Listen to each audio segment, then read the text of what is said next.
இந்த உலகத்தில் என்ன நினைக்கிறோம் அப்படின்னா பாராட்டின் பெறணும்னு நினைக்கிறோம். ஒரு அமல் செய்கிறோம் அப்படின்னா, ஒருத்தர்கிட்ட ஒரு தர்மம் கொடுக்குறோம், ஏதோ ஒன்று கொடுக்குறோம் அப்படின்னா மனசு என்ன எதிர்பார்க்குது? வெளியே போகும்போது அவன் யார் தெரியுமா, இப்போ பார்த்தாலும் வாங்கி கொடுக்குறவன், அவன் இவ்வளோ துணி வாங்கி கொடுப்பான், அது வாங்கி கொடுப்பான், இது சொல்லணும்னு மனசு எதிர்பார்க்குது.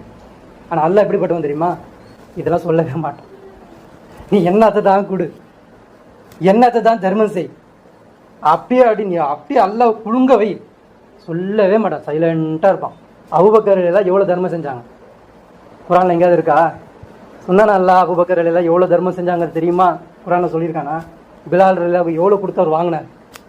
எவ்வளோ தீனார் கொடுத்தாரு? பிலால் எல்லாம் வாங்கினார். ஒரு இடத்துலையாவது பிலால் எல்லாம் அவர் இவ்வளோ பொற்காசுகளை கொடுத்து வாங்கினாருன்னு நல்லா பாராட்டினானா? இருக்கா? இல்லை. தபுக் போரில் உஸ்மான் எல்லாம் எவ்வளோ கொடுத்தாங்க? எத்தனை ஒட்டகம் கொடுத்தாங்க? 300 ஒட்டகம் 3 முறை போகிறாங்க.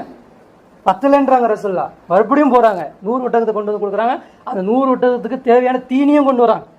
மறுபடியும் போகிறாங்க, மறுபடியும் பத்தலைன்றாங்க, மறுபடியும் போகிறாங்க, மறுபடியும் 100 ஒட்டகத்தையும் மறுபடியும் அதுக்கு தேவையான தீனியை கொண்டு வந்து கொடுக்குறாங்க.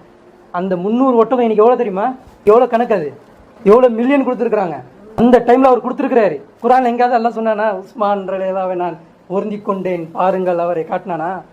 சைலண்டாக இருப்பான். ஏன்? அடுத்தது தான் டெஸ்ட்டு. அடுத்து அல்லாஹ் புறத்துலேருந்து ஏதாச்சும் ஒன்று நல்லா பண்ணுவான், ஒரு சோதனை கொடுப்பான். அந்த சோதனையில் அவர் எப்படி நிற்கிறாரு? தர்மத்தில் சிறந்த தர்மம் எது அப்படின்னா, ஒன்று கையில் வந்திருக்கு, ஒரு 3000 ரூபாய் வந்துருச்சு. 3000 ரூபாய்க்கு தேவையுள்ள ஒரு வீட்டில் ஒரு வேலை இருக்குது. ஆனால் ஒருத்தர் வந்து கேட்குறாரு, உங்களுக்கு கொடுங்க அப்படின்னு நிற்கிறார். அப்போ நிற்கும்போது வந்து மனசு என்ன பண்ணுது? கஞ்சத்தனம் பண்ணுது. கொடுக்காத, வேணாம், நமக்கு வேணாம், நமக்கு தேவைப்படுதுன்னு சொல்லுது. ஆனால் மனசு மீறி என்ன பண்ணுறீங்க?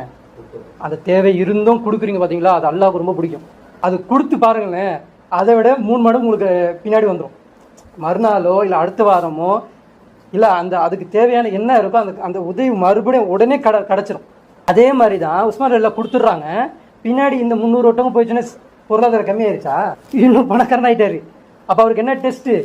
கொடுத்துக்கிட்டே இருக்கணும். புரியுதுங்களா? இப்போ எங்கேயுமே அல்ல பாராட்ட மாட்டான். சரி, அந்த தபுக் போர்லேயே 2 பேருக்கு சண்டை வந்துக்குது. யார் யாருக்கு? அபூபக்கர் ரலியல்லாஹுக்கும் உமர் ரலியல்லாஹு. இன்னைக்கு அபூபக்கர்லாம் மிஞ்சி போயிடணும்னு சொல்லிட்டு உமர் ரலியல்லாஹு என்ன பண்ணுறாங்க? இருக்கிறதெல்லாம் சுருட்டி கொண்டு வந்து கொடுக்குறாங்க. இன்னைக்கு எப்படியாவது மிஞ்சிடணும் அப்படின்னு பொருளாதாரத்தை கொண்டு வந்து கொடுக்குறாங்க. அபூபக்கர் அவ்வளோலாம் கொண்டு வரல, என்ன இருக்கோ அதை கொண்டு வந்து கொடுத்துட்டாங்க.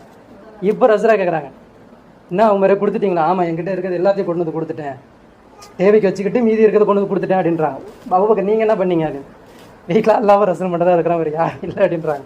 ஓ உடனே உமர் இல்லாது எப்போ பார்த்தாலும் என்ன மிஞ்சி போயிருவியா நீ அப்படின்ற மாதிரி நம்மள போட்டி அவங்க 2 பேர் போடுறாங்க. ஆனால் இவங்க 3 பேர் பண்ண எதுவுமே அல்லாஹ் வந்து பேசலை. அதே தபுக் போரில் சில பேரை பற்றி அல்லாஹ் பேசுகிறான்.